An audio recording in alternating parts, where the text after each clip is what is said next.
প্রিয় শিক্ষার্থীবৃন্দ, তুমি আজকে যে রেজাল্ট পাও না কেন, জিপিএ 5, জিপিএ 3 কিংবা তুমি ফেল করেছো, তোমার পরিশ্রম, তোমার চেষ্টা, তোমার সাহস সবকিছুই সম্মানের যোগ্য।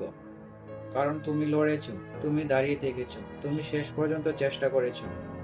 তাই আজকের দিনে তোমাকে জানাই অন্তরের অভিনন্দন ও ভালোবাসা। তোমাদের মধ্যে কেউ জিপিএ 5 পেয়েছো, তোমাদের জন্য আজ গর্বের দিন। আবার কেউ হয়তো একটুর জন্য মিস করেছো কিংবা ফলাফল তোমার আশা অনুযায়ী হয়নি, তবে সেটি শেষ কথা নয়। তোমার জীবনের মানে একটা শুধু রেজাল্ট নয়। আজ যারা সামান্য পিছিয়ে পড়েছে, জেনে রেখো সামনে তোমার পথে কোনো খোলা। এখন একটু সময় নিয়ে কিছু বিখ্যাত মানুষের কথা ভাবো, যারা শুরুতেই ব্যর্থ হয়েও পরেও বিশ্বজয় করেছে। থমাস এডিসন স্কুলে বারবার পরীক্ষা ফেল করেছিলেন, তবুও পৃথিবীকে আলো দেখিয়েছেন।